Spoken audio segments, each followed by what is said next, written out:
Hello everyone. जैसा कि मैंने थंबनेल में लिखा, कितने नंबर का फायदा हुआ सिर्फ जजमेंट के कारण। नॉर्मलाइजेशन की बात नहीं कर रहा हूं, वो बाद में होगा, वो जब होगा तब देखा जाएगा। लेकिन इस जजमेंट के कारण ही इन 82-78 केस वाले से जुड़े लोगों को कुछ मार्क्स का फायदा हुआ है। कितने मार्क्स का फायदा हुआ है, वीडियो को पूरा देखिए, आपको समझ में आ जाएगा। पूरा कैलकुलेट करके डेटा जो है, जितने क्वेश्चन कैंसिल हुए हैं उस हिसाब से मैं बोलूंगा कि कितने मार्क्स का फायदा होने जा रहा है। तो कल आ गया था इसका जजमेंट का कॉपी हाईकोर्ट की वेबसाइट पर, वो आज के अखबारों में भी आप लोगों ने देखा होगा कि इसी का रेफरेंस लेके आज के अखबारों में खबर चली है। तो एक बार हम लोग चलेंगे इस पूरे जजमेंट की कॉपी पर, देखेंगे इसमें क्या कुछ लिखा हुआ है और इस कोर्ट के इस फैसले के कारण कितने नंबर का फायदा होने जा रहा है मैथ वालों को, इस पे भी बात होगी। तो सबसे पहले आप कोर्ट का जो केस नंबर है वो देख पा रहे होंगे। यहां पर ज्यादा मीनिंगफुल बात नहीं है, सभी पेटिशनर्स के नाम हैं। स्क्रॉल करते हैं नीचे की तरफ, जहां पर काम की बात रहेगी उसको पढ़ेंगे और उसको एक्सप्लेन भी करेंगे। तो ये दूसरा पैराग्राफ है जहां पर कुछ काम की बात है, इसको पढ़ते हैं फिर इस पर बोलते हैं। और बीच में ही, इसी वीडियो के बीच में ही जब वो पैराग्राफ आएगा, जब वो हिस्सा आएगा, तो वहां पर मार्क्स की भी बात होगी, कितने मार्क्स का फायदा हो सकता है। तो दूसरा पैराग्राफ है, the matter has heard at length on different dates. इस मामले को अलग अलग तारीख में सुना गया। On the submission of mister Abhinav Shrivastava, learned counsel appearing on behalf of petitioner that the questions were out of syllabus in the subject of mathematics। वकील का नाम लिखा हुआ है, उन्होंने जो कुछ सबमिट किया उस बेसिस पर कोर्ट ने इस पूरे मामले को सुना। This court directed the respondent board to provide copy of the question booklet. Court ने कहा था, पहले भी बात हुई थी, जब शुरुआत में ही जब इसका कॉपी मैंने निकाल करके पढ़ा था बोर्ड से, बिल्कुल शुरुआत में, तभी ये बात हुई थी कि बोर्ड ने डायरेक्ट किया है, सॉरी कोर्ट ने डायरेक्ट किया है बोर्ड को कि आप पिटिशनर्स को कॉपी दें सवालों की। अगला लाइन है, the board provided the copy of the question booklet and the petitioner thereafter submitted their objection. Petitioner ने बाद में अपना ऑब्जेक्शन सबमिट किया। अगला पैराग्राफ देखिए, the matter was examined by the expert committee during scrutiny. It transpired that the standard of the question in the secondary teachers eligibility test 2019 held on 3 dates, 10th 11th and 14th of September was not the same standard। ठीक है, जो expert committee थी उसने ये पाया कि 10, 11 और 14 को जो एग्जामिनेशन हुआ वो अलग अलग स्टैंडर्ड के थे। जो डिफिकल्टी लेवल था उसमें वेरिएशन था, बदलाव था। ये बात पहले भी बहुत बार हो चुकी है, इसमें नया कुछ भी नहीं है। In the examination held on 14th September, questions were below the graduation level, but in the examination held on 10th and 11th, the standard of questions was not only above intermediate level but almost all the questions were of competitive level। 14 का question आसान था, 10-11 का जो सवाल था वो standard ऊपर भी था और कॉम्पिटेटिव लेवल का सवाल था। इवन ऑफ द ग्रेजुएशन और पोस्ट ग्रेजुएशन लेवल का भी सवाल था, स्नातक या उससे भी आगे के सवाल थे। The respondents have decided to discard those question detailed in paragraph 7 of the counter affidavit which are quoted here in below। अब देखिए, पहले एफिडेविट जमा हुआ, पिटिशनर ने दिया, फिर बोर्ड ने उसका काउंटर एफिडेविट दिया, फिर रिजॉइंडर की बात हुई। तो ये सारा प्रोसेस है, इसको मैंने पहले भी एक्सप्लेन किया था। अब रिस्पोंडेंट ने कहा है कि वो उन सवालों को डिस्कार्ड करेगा। अब देखिए, रिस्पोंडेंट है बिहार बोर्ड या सरकार। तो रिस्पोंडेंट एग्री हुआ है कि पैराग्राफ 7 में जो काउंटर एफिडेविट में जिन सवालों का जिक्र था उनको वो डिस्कार्ड करेंगे, खत्म करेंगे, खारिज करेंगे। अगला देखिए, ये 10 तारीख की बात हो रही है। 10 तारीख, 10 सितंबर, 10 यहां पर नवंबर लिख दिया गया है, सॉरी डेट्स में कुछ आगे पीछे है, मिसप्रिंट हुआ है डेट में। खैर, 10 तारीख को जो सवाल रिजेक्ट हो रहे हैं उनका देखिए 56, 59, 60, 61, 74। और इसके अलावा इन सभी सवालों को आईआईटी एंट्रेंस लेवल का बताया गया। 66, 96 और 100 ये ग्रेजुएशन ऑनर्स या पोस्ट ग्रेजुएशन लेवल का, बीएससी मैथ या एमएससी मैथ इसको कह लें। ये 10 तारीख की बात हुई। 11 तारीख की अगर बात करें तो 51, 52, 53, 54, 55, 56, 63, यहाँ 10 तारीख वाले में 8 सवाल और 11 तारीख वाले में 11 सवाल। अब सवाल ये उठता है कि इन सभी सवालों को, ऊपर आपने पढ़ा कि रिस्पोंडेंट ही है जो एग्री कर गया है कि डिस्कार्ड कर देंगे इन सवालों को। तो फायदा कितने नंबर का हो सकता है मैथ वालों को? ये बात मैंने पहले भी, जब ये काउंटर एफिडेविट वाली जो कॉपी जो लीक हुई, हालांकि वो पिटिशनर तक ही पहुंचती है, पर पता नहीं कहाँ से लीक हुई, पर वो ग्रुप्स में फैली। और तब भी मैंने ये कहा था कि अगर इन सवालों को पॉइंट आउट किया जा रहा है बोर्ड के द्वारा, एक्सपर्ट कमेटी के द्वारा, तो डेफिनेटली ये सवालों पर कोई ना कोई एक्शन तो होगा। और सिर्फ एक ही एक्शन बनता है, वो है कि क्वेश्चन को आप खारिज करें, डिस्कार्ड करें, ख़त्म करें। पर अगर क्वेश्चन को खारिज करते हैं तो फिर इसको बैलेंस कैसे करेंगे, क्योंकि 14 तारीख वाले का एग्जाम तो 150 नंबर का ही हो रहा है, आपको 10 और 11 वालों को भी 150 पर ही ले जाना है।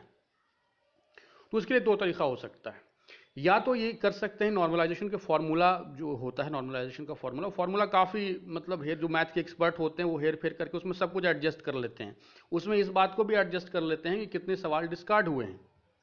तो या तो नॉर्मलाइजेशन के फॉर्मूला में ही इस चीज़ को एडजस्ट किया जा सकता है, पहला ऑप्शन ये है।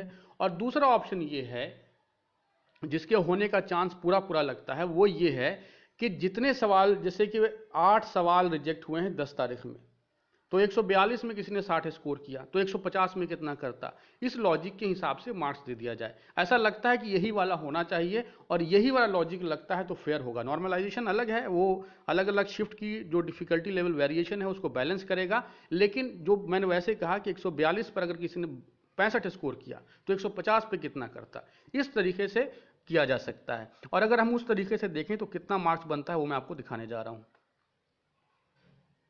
ये देखिए, अपने स्क्रीन पर देखिए,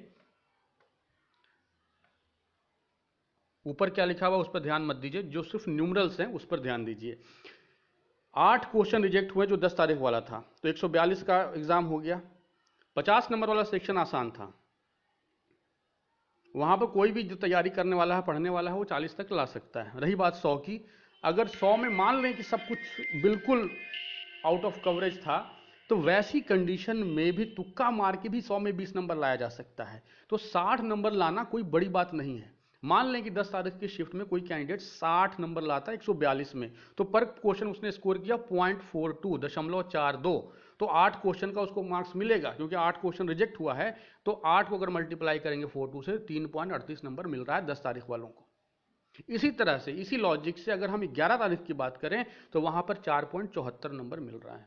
मतलब एक में तकरीबन 3.5 नंबर और एक में तकरीबन 5 नंबर का फायदा होने जा रहा है, सिर्फ इस कोर्ट केस के जजमेंट के कारण। नॉर्मलाइजेशन में क्या होगा वो बाद की बात है, वो तो जिनको बोर्ड ने आउटसोर्स किया है, जिस भी प्राइवेट कंपनी को इन लोगों ने काम दिया है, वो सारा डेटा को मैनिपुलेट करने का, उस पर सारा जो डेटा को प्रोसेस करने का, वो बाद में देखेंगे। पर अभी सिर्फ इस कोर्ट केस के जजमेंट के कारण, सवालों के रिजेक्ट होने, डिस्कार्ड होने के कारण, एक शिफ्ट में 3.5 मार्क्स और दूसरे में तकरीबन 5.5 के आसपास नंबर का आपको फायदा होने जा रहा है। तो ये तो हो गई फायदे की बात। अब हम लोग चलते हैं फिर से कोर्ट के जजमेंट की कॉपी पर, और जो बचा खुचा है उसको पढ़ते हैं। And in connection with the re examination, यहाँ पर देखिए बात की गई 14 तारीख वाला जो एग्जाम है उसको कोई कॉम्पेंसेशन नहीं है। उसके बारे में एक बात भी लिखा गया है कि expert committee had opined that question asked therein were below graduation standard. उनका ओपिनियन साफ है एक्सपर्ट कमिटी का कि जो 14 तारीख को जो सवाल पूछा गया वो बिलो ग्रेजुएशन लेवल था। थोड़ा और नीचे स्क्रॉल करते हैं, the court find substance that in the competitive examination there should be one and the same standard in the examination when examination are held on different dates so that one may not adversely face consequences। वो court कह रहा है कि board इस तरह से manage करे कि एक ही तरह के सवाल आए अलग अलग डेट पर, अगर मल्टीपल डेट्स पर एग्जाम हो रहे हैं, ताकि कोई इसका कुछ गलत प्रभाव ना पड़े, एडवर्स इफेक्ट ना पड़े किसी और पे। Those who appeared in the examination held on 14th September had the advantage in the competitive examination as questions were almost matriculation level, but in absence of the pleading to the effect 14 तारीख वालों को advantage मिला, इसमें कोई शक नहीं है, और कोर्ट भी इस बात को रिकग्नाइज कर रहा है कि 14 तारीख वाले को फायदा हुआ है। The court is not incline to interface with the result of examination. देखिए ये वाला लाइन बड़ा इंपॉर्टेंट है। एक और बहुत पते की बात है कि अभी 1-2 दिन पहले इसका रिजल्ट आया है CGL का। वहां पर एक खेल क्या हुआ है कि कई सारे कैंडिडेट कुछ शिफ्ट में जो पूरा स्कोर कर रहे थे, वहां पर भी इसी तरह का 2-3 शिफ्ट लगा था, और जो पूरा स्कोर कर रहे थे मतलब 200 में 190, 195, उनका नहीं हुआ है, लेकिन और किसी शिफ्ट में जो 150, 140 वाले स्कोर कर रहे थे उनका हो गया है।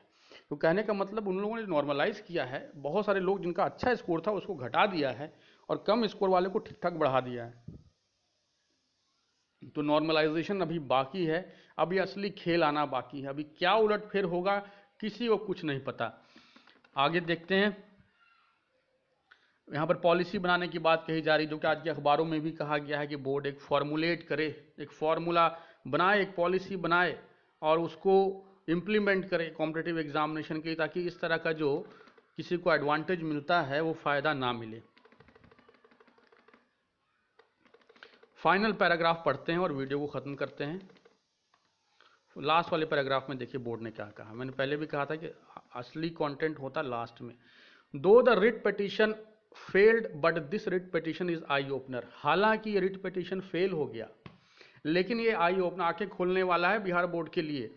The court hope and trust that henceforth while holding examination on different dates the board will adhere to the mechanism of moderation so that no person shall suffer prejudice on account of different standard of question set out for examination held on different date।